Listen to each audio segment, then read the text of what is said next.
আবারও ভাঙড়ে উদ্ধার বোমা, আতঙ্কিত স্থানীয় বাসিন্দারা। হাতিশালা দক্ষিণপাড়া এলাকার ঘটনা।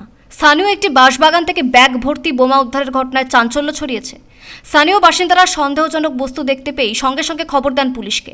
খবর পেয়ে ঘটনাস্থলে পৌঁছয় পোলেরহাট থানার পুলিশ। এরপর এলাকা ঘিরে ফেলে তল্লাশি চালানো হয়। পুলিশ সূত্রে জানা গিয়েছে উদ্ধার হওয়া বোমাগুলিকে নিষ্ক্রিয় করার জন্য বম্ব স্কোয়াডকে খবর দেওয়া হয়েছে। কিভাবে এই বোমাগুলি এখানে এলো তা নিয়ে শুরু হয়েছে তদন্ত। এর পিছনে কোনো রাজনৈতিক যোগ রয়েছে কিনা তাও খতিয়ে দেখছে পুলিশ। বিশেষ করে ঘটনাটি আইএসএফ না তৃণমূল, কারা এর সঙ্গে যুক্ত সেই দিকটিও গুরুত্ব দিয়ে দেখা হচ্ছে। ঠিক ওইখানে ওরা বোম বা বেঁধে রেখেছিল, তারপরে ধরা পড়েছিল পুলিশের কাছে।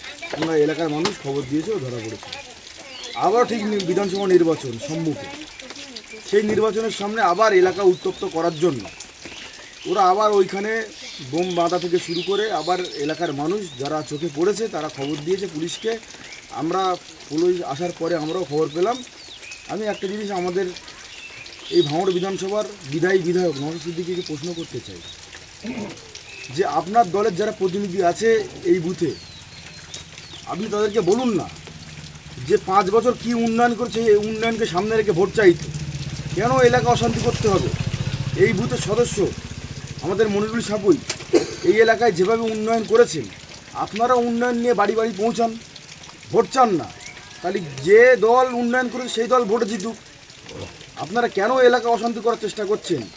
এই ঘটনাকে কেন্দ্র করে এলাকায় আতঙ্কের পরিবেশ তৈরি হয়েছে। পুলিশ পরিস্থিতি নিয়ন্ত্রণে রাখতে এলাকায় নজরদারি বাড়িয়েছে। ব্যুরো রিপোর্ট, পূবের কলম ডিজিটাল।